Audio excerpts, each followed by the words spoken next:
city on the Country Club Plaza, which is a place I've been to many times, but usually I'm with my family. My wife is from here. It's nice to actually be here. I'm here for work, but today I was able to do a bunch of conference calls, hanging outside with my camera. I was able to take a bunch of awesome photos, but that was mostly in the harsh light. Here we are in the golden hour, and it is just stunning. You can take a look. Just a beautiful time of day, beautiful evening. We got a little bit more photography in us. It's interesting, the plaza, learned a little bit about it today. I looked it up. Turns out it was the first made-for shopping mall in the United States or in the world. Privately owned by some guy in the 1920s. And they made it to look like Seville in Spain. So you can see a lot of tiled roofs, a bunch of statues, and all kinds of beautiful picturesque stuff. Pretty awesome, pretty awesome. I was able to get some fun photos today. Hopefully you'll see some of those. But I'm used to photographing in Washington, D.C., but it's pretty awesome to be able to come to a place like this, a little bit different, and get some great photos. Just goes to show you, it doesn't matter where you go, find some place interesting and go take a photo of it. There's interest everywhere. You don't have to be in a big city. I mean, Kansas City is still kind of a big city, but not compared to New York or DC. Anyway, hope you guys enjoy it.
So I wanted to talk a little bit about some of the equipment I was using today in my street photography. I am a big Leica and Hasselblad guy. I really enjoy the heritage of it. Here's my M11. I've been using this a lot.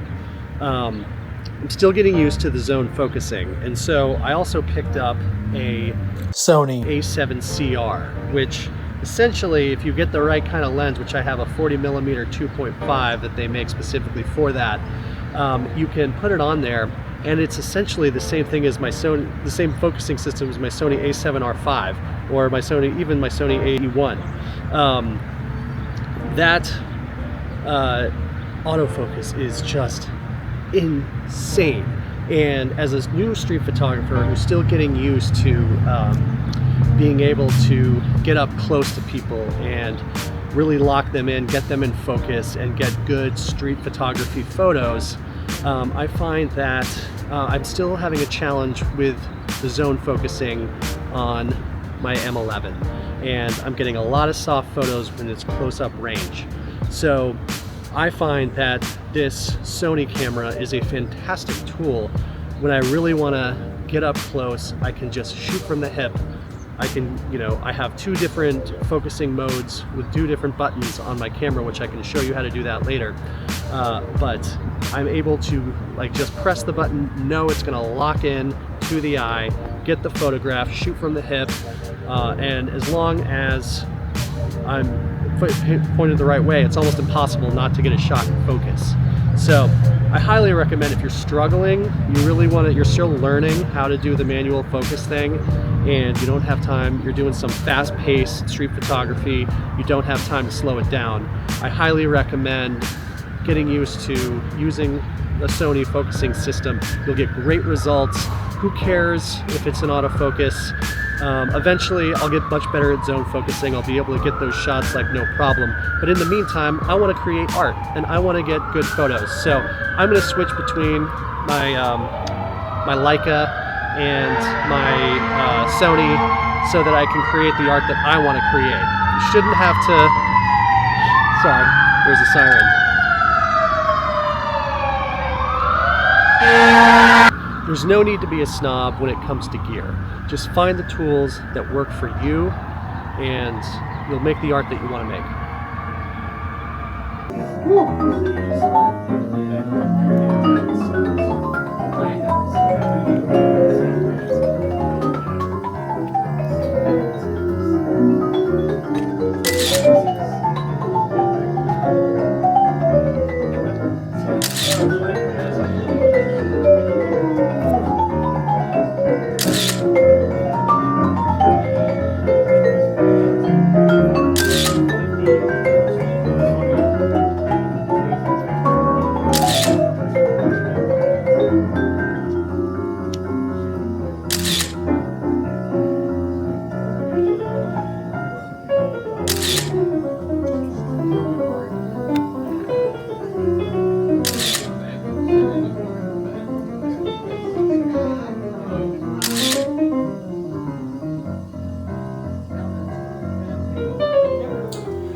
One of the best things about photography, maybe the best thing, is that it has this incredible way of opening doors. It's not just about the images. It's about the moments that happen because of the camera. That night, I walked into the bar at the Hotel Raphael in Kansas City, just looking for a quiet drink after a long day of photography. And there in the corner were 2 musicians, a piano player and a vibraphonist, just killing it. It's beautiful jazz music. They were so talented, completely unexpected, and it was just completely captivating to me. During the break, the pianist, Matt Villinger, noticed my Leica sitting on the table and said, "Hey, is that a 35mm camera?" Next thing I know, we're talking about cameras, music, art, and he asked if I'd like to take a few shots of them while they're playing. And of course, I happily said yes. That's the kind of thing I live for, those spontaneous moments where the lines between art forms blur and you just connect with other people. It's a reminder that some of the best experiences happen when you're present, when you notice the people around you, and when you take the time to appreciate someone doing something really, really well. Photography gives me a way to give something back in those moments. Whether it's a street portrait, a candid shot, or a few photos of a musician in their element.